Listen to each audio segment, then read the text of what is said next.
malalim ang ating kaalaman, makahanap ng mga solusyon sa mga problema at magkaroon ng malawak na pangunawa sa mundo.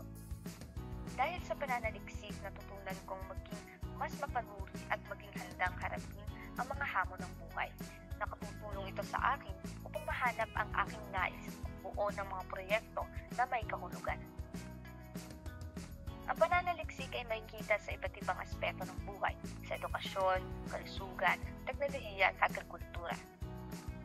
Sa pamamagitan ng pananaliksik, napanilinaw ang alinmang paksa na nais maintindihan ng mag-aaral ng may ipinapresentang sapat na ebidensya nang dahil sa pananaliksik, nakatutuklas ng mga panibagong kaalaman at mga bagong konsepto na siyang maaaring gamitin sa mga pang-akademikong gawain ng mga mag-aaral. Ang pananaliksik ay nagbibigay daan lunas sa mga sakit na nararanasan ng tao tulad ng cancer. Ang pag-aaral sa pinagmulan, sanhi at epekto nito sa kalusugan ng tao ay may malaking ambag sa pagbuo ng gamot para rito. Isa pang magandang halimbawa ay ang pagtuklas ng bakuna para sa COVID-19. Pagkakaroon ng mga makabagong teknolohiya ay dulot ng masusing pag-aaral o pananaliksik.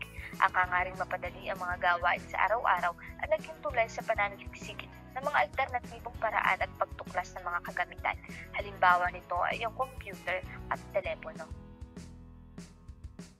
Ang pangunahing salid ng pananaliksik sa agrikultura ay upang matugunan ang mga pangangailangan sa nutrisyon, kakibat ang mabilis na pagtaas ng populasyon upang matiyak ang seguridad sa pagkain at napayayabong ang mga pamamaraan sa pagsasaka.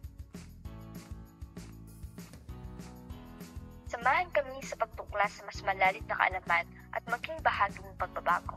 Sumali sa aming gawain, maging inspirasyon sa iba. Kaya naman, mga kaibigan, huwag nating baliwalain ang kahalagahan ng pananaliksik. Ito ay hindi lamang para sa paaralan, ito ay para sa ating kinabukasan.